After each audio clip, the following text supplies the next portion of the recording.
I'm going to talk to you about grounded pedagogy for transition. What does it mean first?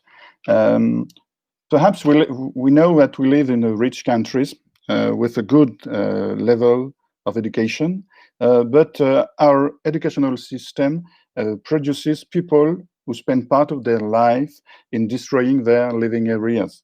And the question is why? Where is the problem?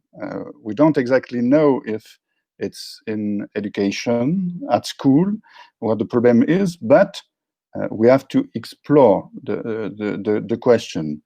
A hypothesis is that we developed with colleagues is that the pedagogies developed, the taught knowledge, for a large part, are disconnected with reality. And to change this situation, perhaps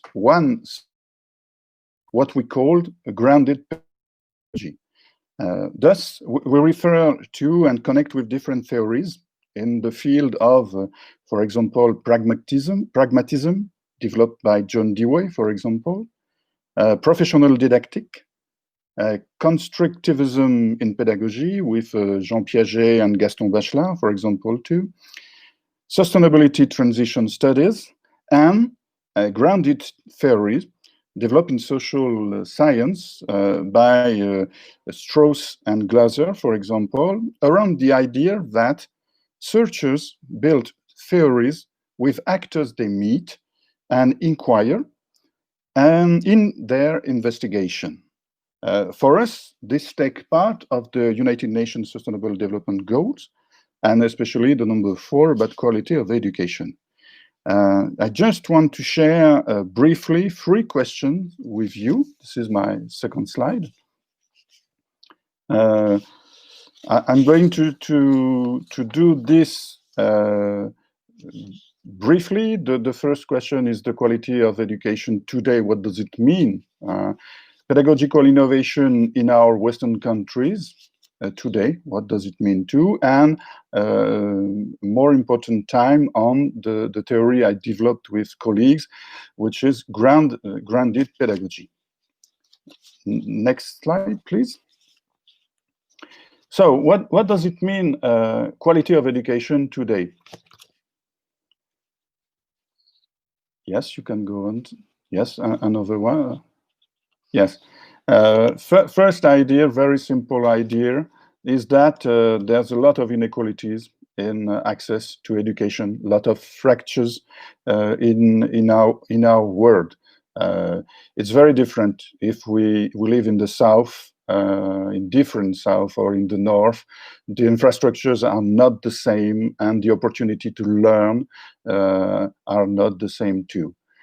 If we live in democracy, if we have this opportunity, or if we live in an authoritarian system, it's not the same thing, and inequalities are not the same.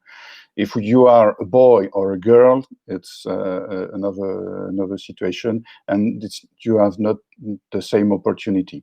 And today, the COVID, it's an exacerbation of this. Next one, please.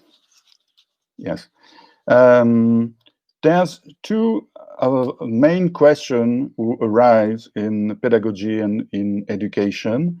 You know those questions. It's climate change and the collapse of biodiversity. And in different countries, it's a real problem. Teachers have a real problem with those questions because a dominant idea in our countries is that specialists, scientists, experts have the knowledge and disseminate it. For a teacher, the objective is to teach the truth in a perspective of executive externality, as Thomas Kelly described it. But today there's a lot of incertitude, a lot of doubt in the science and in the society too. In different countries, in France, for example, the example I know the best, we have a lot of examples of the top top-down model, the transmission model, who remains prevalent, even if experiments exist on the margin, on the fringe. For example, we have active pedagogy and positive pedagogy. But it's difficult for a lot of teachers to teach climate change and so on. Next one, please. Yes. One of the idea for innovative pedagogy is digital pedagogy. It's a real question for the practitioners and for the scientists. With the COVID, we saw a real development or an explosion of the use of digital technology, digital pedagogies. But one of the main questions is the relation between teachers and student, and the relation between teacher, student, and knowledge. And cause of the distance, of the physical distance or of the social distance, it can be a problem in education if we have only digital pedagogy. Another question concerning digital pedagogy concern the capabilities built with this kind of pedagogy. Are we going to connect science and humanities, hard and soft skills with the machines, or are the students going to be addict, slave to the machine and digital program? It's a real question. We haven't the answer now, and the main question for me in my research is digital pedagogy is a tool or something more?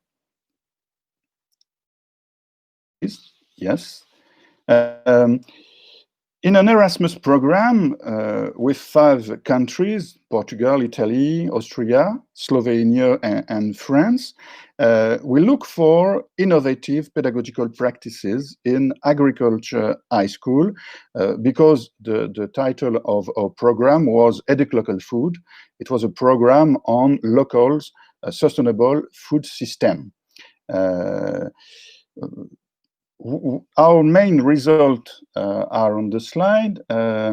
Those innovative pedagogical practices are transdisciplinary, system approach, experiential learning, and problem-based learning. To implement those innovations, teachers use different resources as digital tools, fieldwork, case studies, and so on. And in all these cases, these pedagogies were linked to territorial issues, to field experience, to real life experience in the perspective of sustainable development.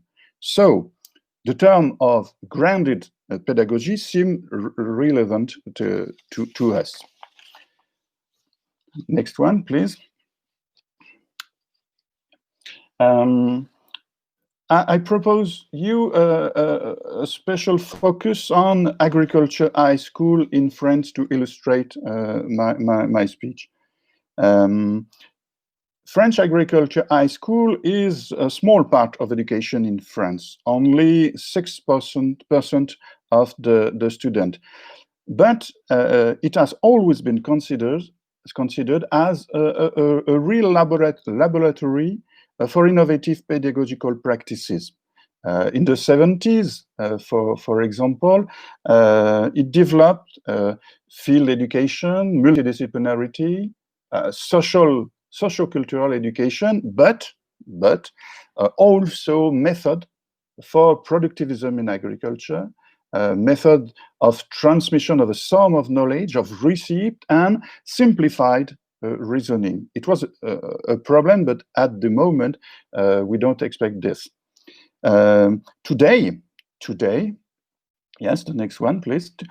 Today, with recent law, the strategy has got 3 coordinated directions.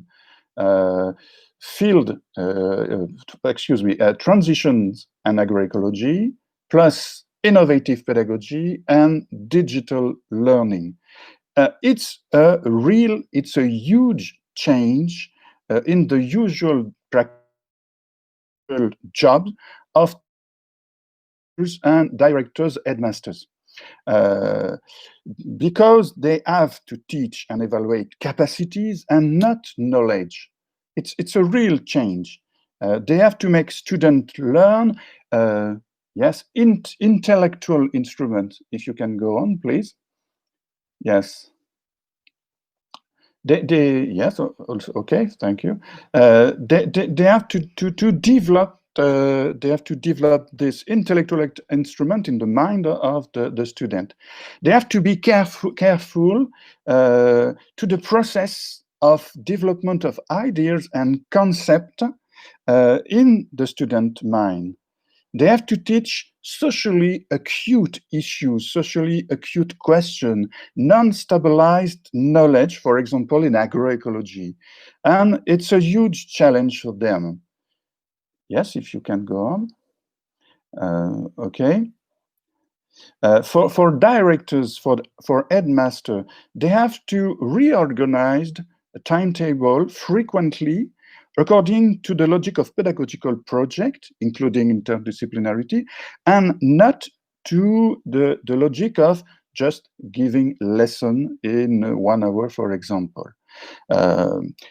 In our research, we have collected pedagogical experiences showing the difficulties of the teacher to succeed in this challenge, but we also have observed experiences where teachers have succeeded in involving students in high-level intellectual activities based on pedagogical object grounded in lively social issues. Next slide, please. I give you 4 examples of these objects we called territorialized pedagogical object. These objects are 4-dimension and criteria, but the first example we recognize in our research is how can we teach farmed chicken? It's a great problem because the condition of living or the condition of breeding those animals are in tension in France and in other countries. And how can we learn sustainability, for example, when we use this example, this object of farmed chicken? Second example we find in our research is the question of pesticides, especially glyphosate. There's a huge controversy in France, in Europe, and a lot of passion, especially with young children, young students who have a part of their life in the farm, in agriculture, and for them, it's very difficult to learn something about this socially acute question. Another example, for example, is electric car. Is electric car a good thing for sustainability or not? What is the problem with the battery? Is there any pollution? And all the energy, where does it come from? Perhaps it's a good idea, electric car, but perhaps not. What are the conditions to have sustainable electric cars? And last example, for example, we find it's wood burning boiler. It can be a good idea to get energy from the wood, but where does the wood come from? What is its age? And are the population of those territories, does they agree with the idea of, for example, a huge industry in their territory? So those questions are not simple. Next, please. For those questions are not simple, and the pedagogical territorialized object help teacher to learn something with the student according to the idea of sustainability. And we recognize 4 dimensions of those pedagogical, of those territorialized pedagogical objects. Those dimensions are an epistemic one, a problematic one, an integrative one, and a territorial one. Next, please. I don't know if I have time to develop those ideas, and especially the criteria of our territorial pedagogic object. Next, please. And the first dimension is an epistemic one. Those objects must have an epistemic dimension according to the curricula, according to scientific and practitioner knowledge, mixed and translate into teachable one. Because it can be difficult to young students to appreciate and to learn those knowledge if they are scientific and practitioner one. Another dimension is the territorial one. Yes, those objects have to be anchored, grounded in territorial dynamics, and linked to reference practices, because it's the main condition to involve students in those kind of activity, in those kind of challenge. The problematic dimension, yes, we get some criteria, and perhaps the main important is the potential of controversy, of debate of this object. For example, the chicken or the electric car are good example. And with according to this problematic dimension, we can, with teachers can, with students, explore the different conception of sustainability of the actors developed in their mind. And it's very interesting because we can, teachers can, with their student, develop the conception of low or strong sustainability, for example. The problematic dimension is one of the most important to have good learnings with students. And the next is the integrative dimension, because all of those objects mix knowledge and values, and teachers and other actors engage in the project of learning with students. Those actors may share a collective intimacy. Because they have to accept that they know something, but they have to accept also that they don't know something, and they don't know the whole information students need to work with this object and to learn about sustainability with this object. And the last criteria is, we saw that the learnings are better with students when there's a pedagogical order coming from the actor and relayed by the teachers.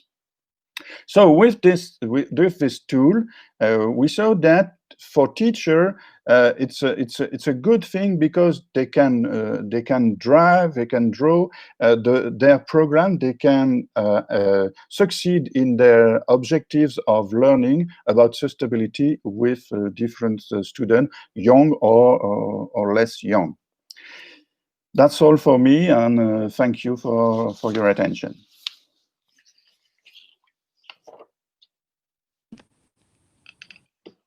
Thank you very much, Dr. Christian Pelletier. I think now we will go to Mr. Leo Ubedin's presentation, and then we can have a little debate or time for Q&A, if that's okay with you. Okay, thank you. So first, I'll apologize because my presentation will not be as structured and as complete as Christian's. So this will be more like a discussion I'd like to have with you, Christian, Alban, and maybe questions on the chat. So I'll briefly present what we're doing at CRI, and maybe take an example of many things that have been presented by Christian. So as I said, my name is Leo, and I'm working at CRI since a year now. And I've started to work on different format of pedagogy around the SDGs. First was a summer school, which was co-hosted with a Fab Lab in India. So a Fab Lab, for those who don't know, it's a place where you can prototype to test things and experiment put your hands on things and try to solve challenges with low technologies. And so this first experiment was very interesting for me, coming from a scientific field, academic lab. It was a very interesting experiment to discover the SDGs and how learning by doing can actually be very useful to solve complex challenges that are the SDGs. I've done other several format of learning by doing, such as hackathon and scientific festivals, and now I'm working as a sustainable development project manager, and I'm developing a semester for bachelor students that are aiming with a learning by doing and problem-based approach to solve complex challenges that I'm going to present a bit more in detail. So if you go to the next slide, please. I'm going to talk just a bit more about what is CRI. So the CRI is the Interdisciplinary Research Center that has been created by two researchers, François Teddy and Ariel Linder. And this is a place where we, as students, as teachers, as researchers, trying to co-construct and share new ways of learning, teaching, and researching, and to mobilize what we call collective intelligence to face these SDGs. If you go to the next slide. And so we are doing different things. We are trying to find new ways of doing pedagogy and research, such as participatory sciences, and I'm going to talk a bit more about this later. How do we learn by doing? How do we learn by research? This is what we'd like to promote. How do we also have everything in open source and open access so that we can share it with all the world? And we have recently created a challenge institute with the French university to change university as it is and to help it transform by providing digital tools that have been mentioned before by Christian. As he said, it can be very positive as it can be negative. So how do we make the best of it to make it something impactful? So that's the big picture of what is CRI, and now I'm going to talk a bit more with an concrete example of what we are doing at the moment in the next slide. Thank you. So I know that most of the viewers are coming from the law field, but at CRI we are pretty much specialized in life sciences, but at the frontier with also different disciplines that are the educational and digital. So the students that are in the bachelor have an initial background in life sciences, but also we are trying to be as pluridisciplinary as we can. And so that's what we are going to do with a semester that is going to be available in January. So what we are trying to do is use life sciences as a tool to solve SDGs. So I'm gonna give you a quick overview of what is going to look, how this semester is going to look like. If you go to the next slide. What we are trying to do is the first part of the semester will be trying to find the problem you want to work on. This is the main objective of the first part of the semester. And for that, we assume that you first have to learn about yourself. So you need to do a personal reflection on what matters to you and what is impactful for the world. And the whole goal of the semester will be to try to match these two and find the best connection between what matters for you and what is impactful. After that, the students will go through a process in which they learn about the global challenges we have to face. So it can be something very that has presented Christian about agroecology. It can be also issues related to social sciences. It can be related to energy. It can be related to equality. It can be, I mean, all the different challenges we have to face. They'll go through all the challenges presented by different mentors coming from different fields. And what we are trying to do is to mix all these disciplines and make it as transversal as possible. They also learn about collective intelligence, how through exchanging with your peers, with your mentors, with your researchers, you can make it something as good as possible. And then you start, once you have understood what is the problem you want to tackle, how do you tackle this problem? And so this is where the scientific approach is very interesting also, is how do you get the tools that are necessary to tackle these challenges? How do you contact the expert that you need in law, for example, if you are addressing a topic that is related to that? And how do you conduct a project up to the point where you can do an experiment?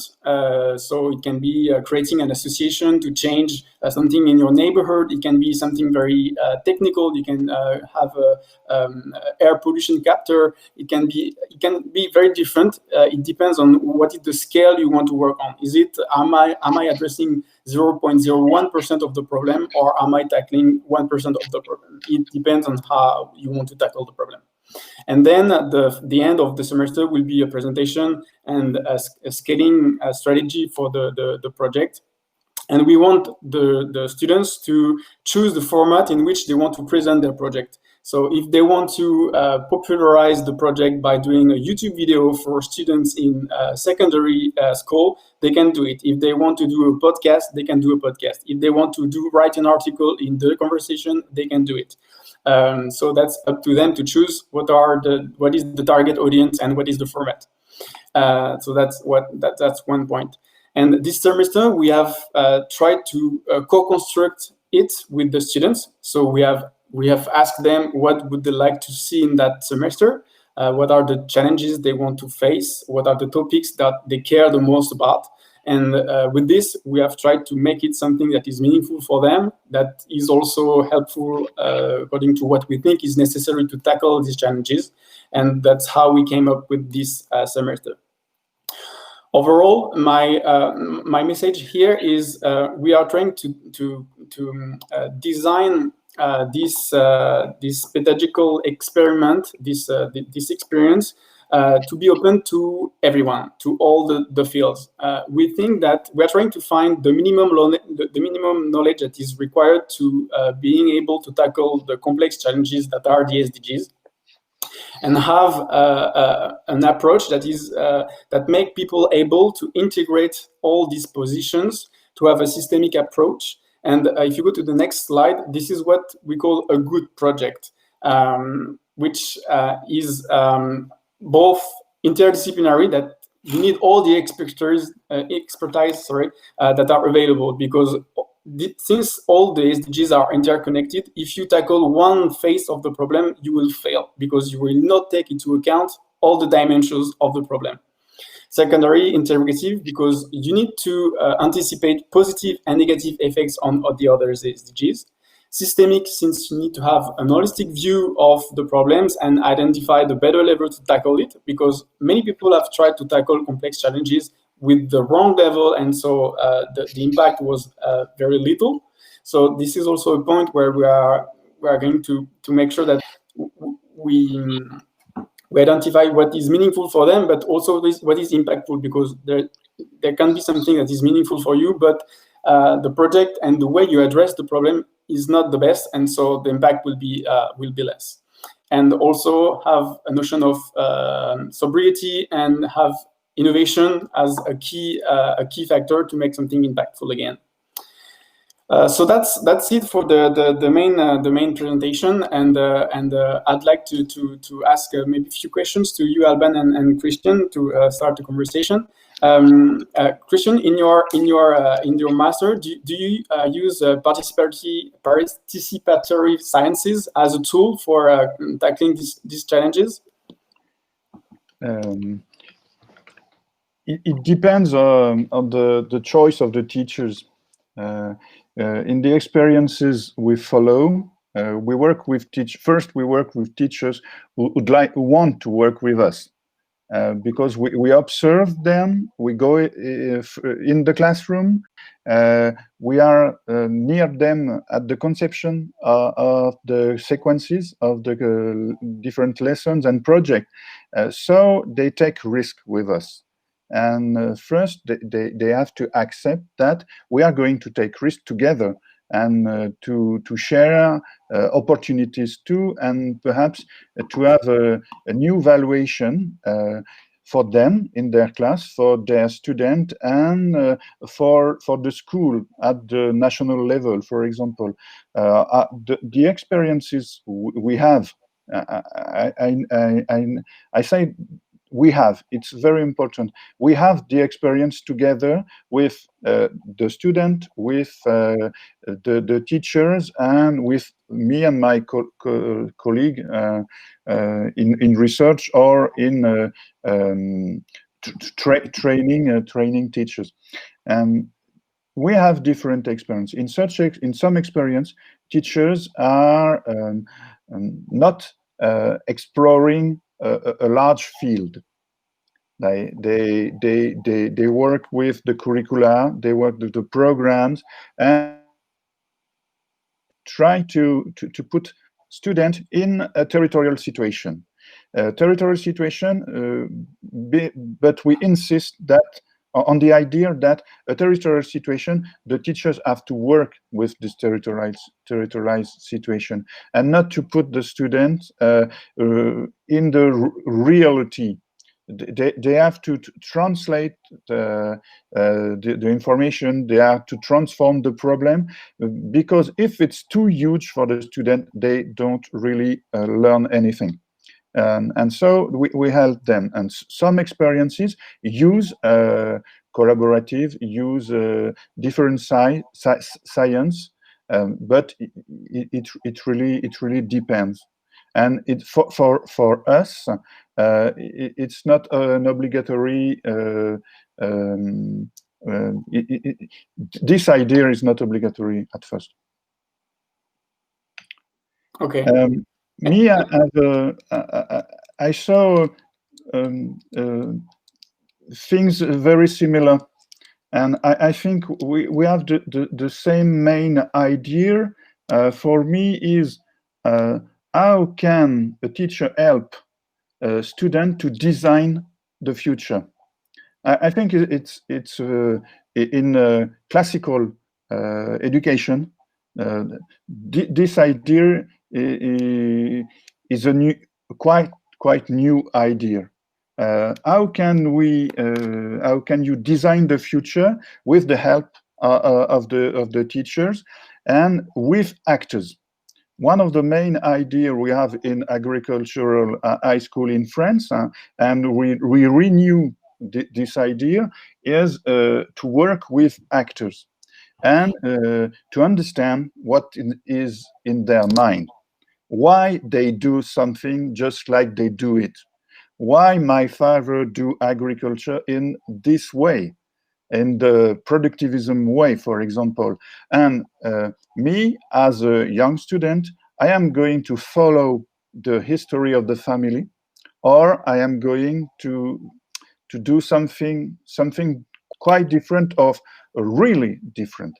And we have to take this idea with a lot of precaution. It's sometimes very difficult to young people in development to accept the idea that they have to go on fighting with their family, with their friends, if they are going on agroecology, or, for example,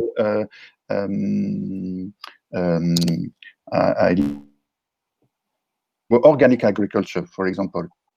And we have to draw with them different ways, different solutions. And, for example, we work with a Canadian concept is, you know it perhaps, it's efficiency, substitution, and reconceptualization.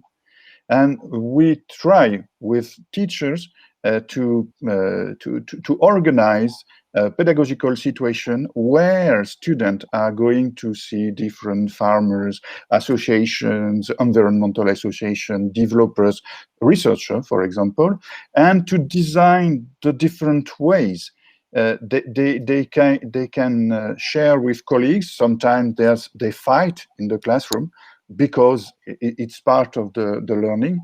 To fight with colleagues and so on, and I think we have the same idea. And what do you think about the students being able to question the teachers and the researchers that are also teachers about what they teach, what they know, and how they teach also? Yes. Because it's also a part of the students constructing their own educational training. Yes. In my presentation, I talk about Kelly.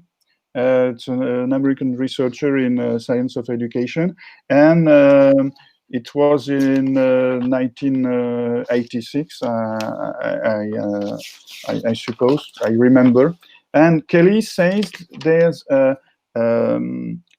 when we are on discussing controversial issues, there's 4 perspectives for a teacher's role. The first perspective he described is exclusive externality. The teachers teach the truth and nothing else, and he don't want to hear nothing else. It's the scientific truth, and it's, we say with colleagues, it's deaf knowledge. Dead knowledge. Another perspective is exclusive partiality. I think that is the right answer, and I taught you the right answer, and that's enough, and you have to follow me. It's very, very dangerous. And in the beginning of the 19th, with a national program which called Demonstration for Sustainability Agriculture, we have a lot of teachers who say that, and who say to the student that the only solution is organic agriculture. It was awful in the classroom, awful at school, and awful in the relationship with the territories, because all the farmers don't share those ideas. So it was a bad and a sad moment for the agriculture high school. Another perspective that Kelly described is neutral impartiality.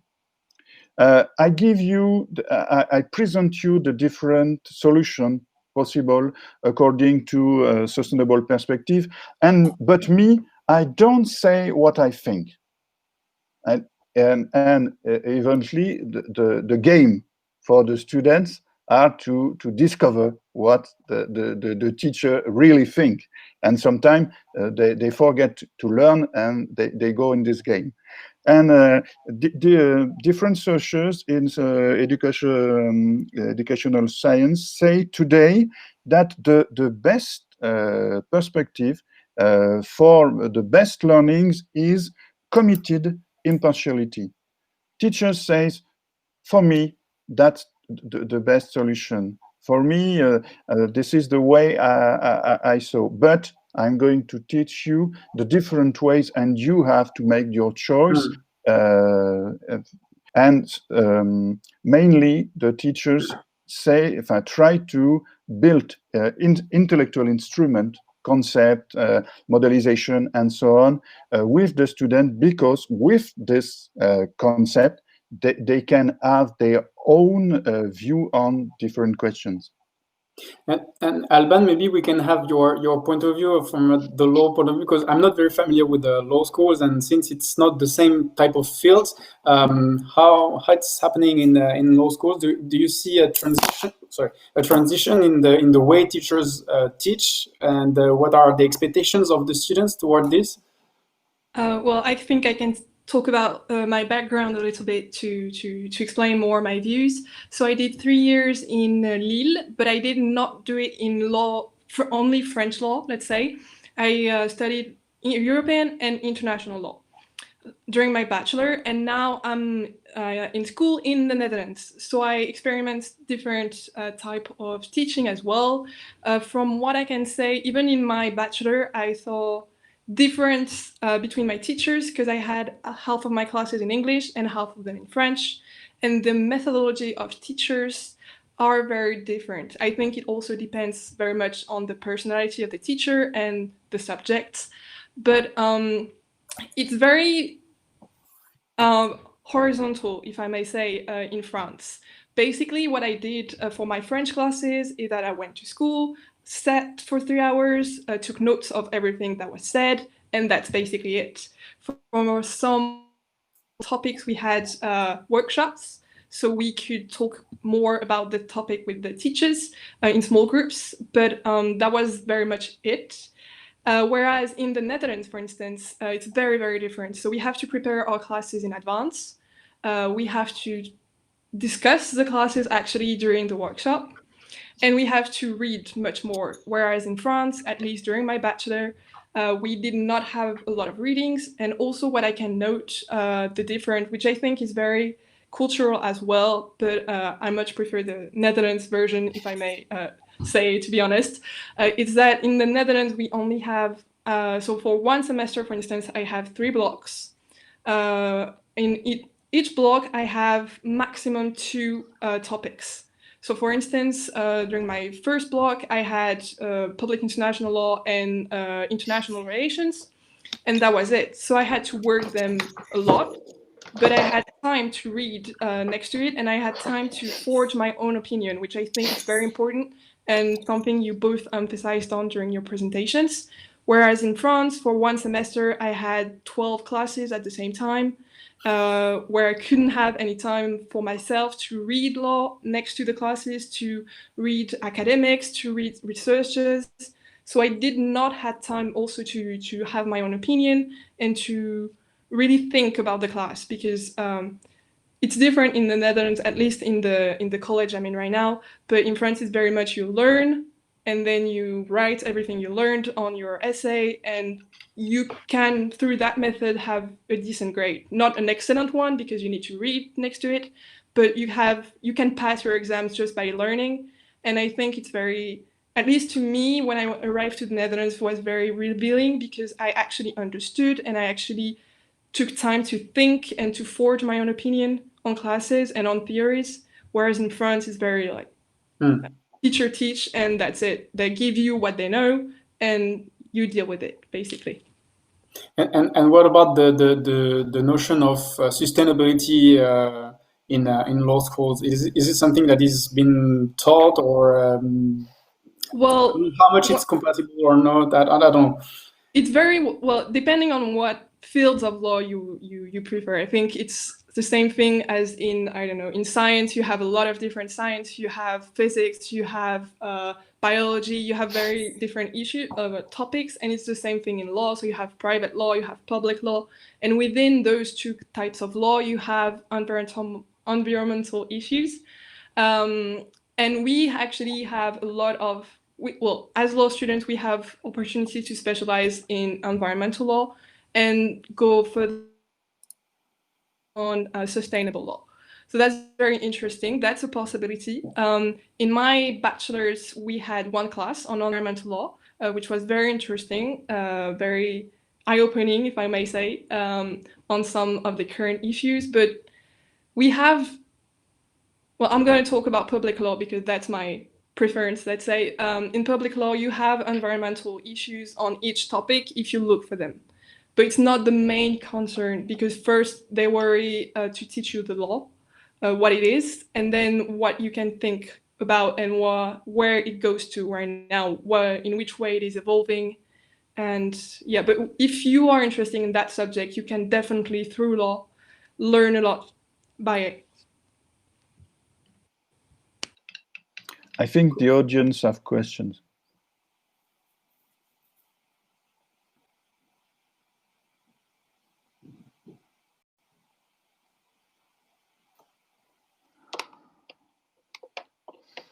Oh. Yes, thank you very much for both of your presentations. And as you see, we have some questions from the audience.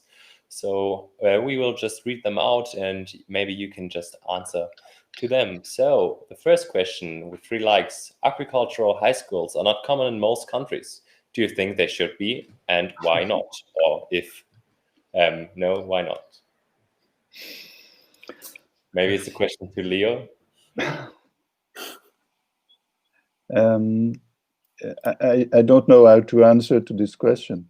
In France, it's in our history, agriculture high school are organized by the Ministry of Agriculture, not by the Ministry of Education. And it's just like this since 1 century. And it's a part of the learnings are quite normal, and part is specialized in agriculture, but also in services, in management, in landscape, and so on. It's not only agriculture, and a lot of people, farmers, don't imagine that this kind of education disappear. It's not possible in France.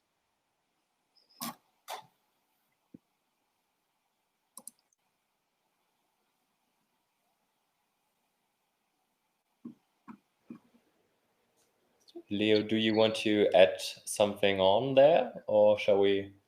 No, we can. Yeah, we can move on to the next question. So, do you want to? Sure, I'll go ahead. So the next question that we had was more regarding Leo this time. So you spoke about life sciences working towards helping the Sustainable Development Goals of the United Nations. Maybe more of a pessimistic approach, but which do you think cannot be solved by life sciences? Are there any problems that you see regarding Sustainable Development Goals in that sense? Yeah, it's a very good question. Actually, this is an exercise we've been doing when we have first started to think about to design this semester, and actually pretty much all the SDGs can be tackled through a life sciences approach. It depends on what do you mean by life sciences, and if it's rather direct or indirect. But I would say maybe the SDG 1, poverty, we haven't seen any, very close link, but pretty much all the other ones, hunger, clean water, zero hunger, good health, well-being, affordable energy with the biofuels, mental health, disease control, water purifications. There are so many topics that can be tackled, at least approached through life sciences. So yeah, maybe the 17th, which is more institutional relations, politics, but yeah, pretty much all of them, I would say.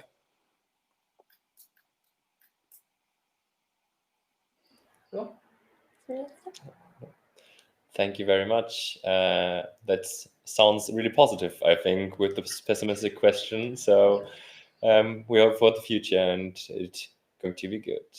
The next question is also regarding your presentation, Leo. You say the students work on project for the sustainable development. Which was one of the favorite ones you have seen yet? Or will see probably? Yeah. So, at the place I'm working on, there are a lot of people that are very concerned about inequalities and gender issues. This is a topic I'm seeing more and more. We have not yet seen projects directly related to that topic, but this is when we are addressing them some questions about what are the topics you'd like to address. This is the ones that are coming out very often.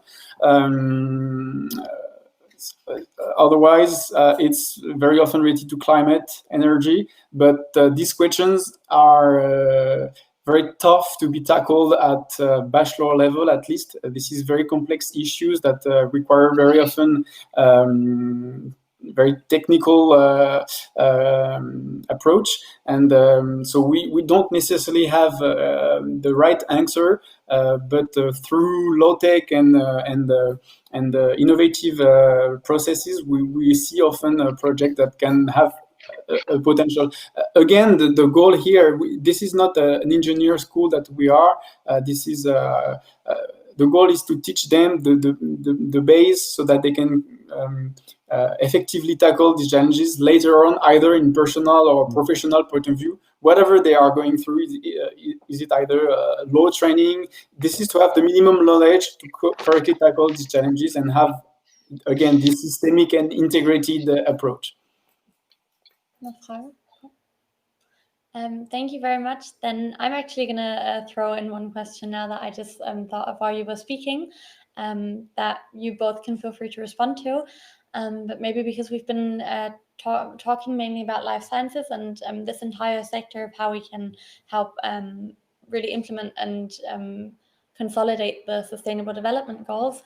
But now we obviously have the second perspective as well. Albane and Jona and I, the Law Students Association, do you see opportunities, and more to the point, where do you see opportunities for larger collaboration, not necessarily within the life sciences, but between different sectors, especially different sectors of studies, that perhaps could happen in the future that would help really just push forward this process? Christian, I don't know. I have a quick answer in my mind right now. During the two sessions, I've seen the challenges that is available on the app for the reduction of CO2 emissions, and I've seen something quite similar, which is called the Gigaton Challenge, which is a challenge that has been promoted by the University of Complexity. And the idea is through a bottom-up strategy to reduce the emissions of carbon dioxide by 1 gigaton a year by mixing people from very different fields. And the idea is, as a citizen, what can you do as designing a strategy and then put it into action to reduce the global emissions? And I think this is something that has a lot of potential, mixing people from very different fields. Either if you are an engineer in the oil company, or if you are working as a law I don't know. I mean, it's mixing all these people using collective intelligence to make something great, and through a bottom-up strategy, change things from bottom. Yes, I think it's an idea we share and we try to implement in the field of the agriculture school and the partners we can have. But the idea is that students have to design their future, meeting different person, different intelligences is something we share, and we have such contest in agriculture national school going on this way, and for us it's a new way to teach and to learn, not for the student, but with the student and with the actors. And I think the main word is, how can we learn together? How can we learn with human and with non-humans too? Nice, thank you very much. Then I'm checking over here, but I don't see any more questions from the audience.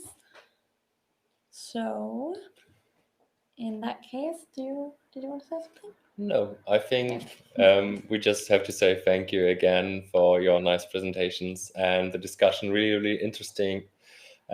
What you both saying, and also the personal perspective of Albane. Thank you very much for organizing this slot. Thank you for inviting us. Thank you, ELSA Germany. It's been really, really fun to listen to you. It's especially considering the fact that things, even though France and Germany are so close next to each other, are quite different between our countries. And I think especially for all of the viewers we have from very far off countries such as the Dominican Republic or Asia, it can be very, very insightful to them, just as it was to us, just to hear about different cultures and learn about different cultures. So thank you very much for taking the time out of your evening to be here. Thank you to ELSA France for organizing the event, obviously. And yeah, we hope you'll stick around or maybe join again for one or two other other sessions within the next 20 hours that we have left of the 24-hour event. But other than that, thank you so much for your time and have a wonderful evening. Thank you, you too. Thank you. Thank you. Thank you for having us once again. Thank you again.